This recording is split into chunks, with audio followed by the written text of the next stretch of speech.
So this has come out very much in the last few minutes. And look, this is exactly what it's all about. You follow the stories. So the story we have this morning from Laurie Whitwell is that United are sort of happy with what they've got and they're going to sit back and not do anything till they get back from the US tour. But that can change if an opportunity comes up. And this is what Florian Plettenberg has put out in the last minute. Manchester United and Newcastle, so hot off the press, Manchester United and Newcastle are currently in talks with Sesko's management.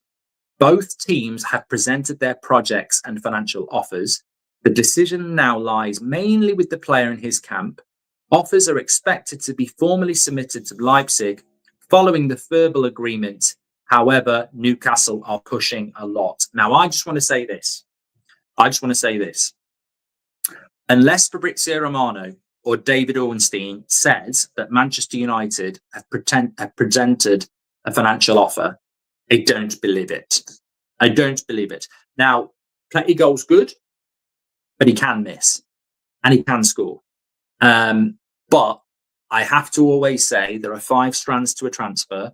1, it's totally true. 1, it's totally bollocks. 1, it's the agent pushing it. 2, it's the club, selling club pushing it.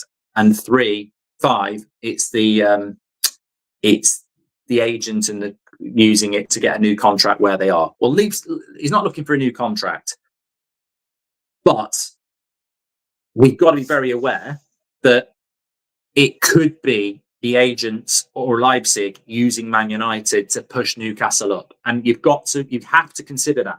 You have to consider that. It's a good update. It's encouraging, and I think United, as I said before, they've got to have a go, because Sesko at 60-70 million pounds at his age is going to be good value for money.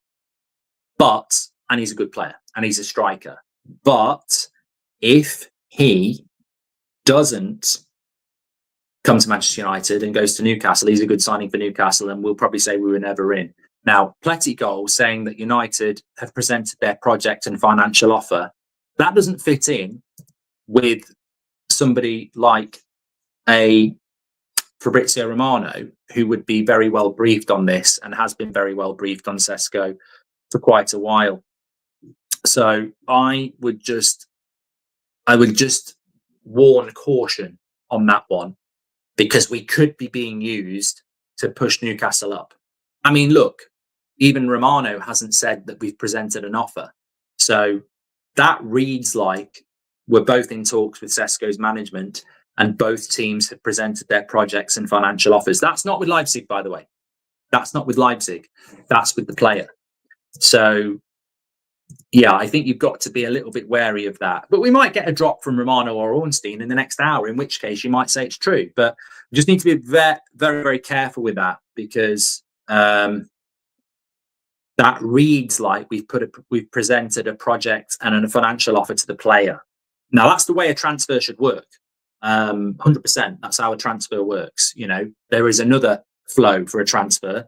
You speak to the player, personal terms agreed. You go to the club, deal done. Here we go, official. So the first path is to speak to the player and agree personal terms, absolutely. But if we're in personal conversations with Sesko, that's significant for Manchester United, because what you do then is, as somebody in the chat just said, you end up with an Mbermo situation where he only wants Manchester United, and then you've won the race. You've just got to negotiate with Leipzig for the next 2 years or however long it takes. So look, Man United have got an opportunity here.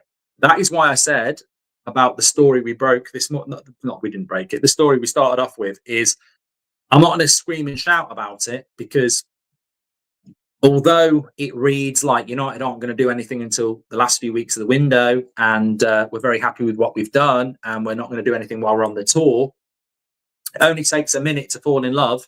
It only takes a minute for a story to break that changes all of that. So, you know, and with Sesko, I don't think you can wait till the end of the tour. So I think we're going to find out in the next 48 hours whether we're in for Sesko or not. If we're not in for Sesko, I think Watkins' long deal could be in the play. If we are in for Sesko, then I would expect us to find out in the next 48 hours or so. So let's wait and see.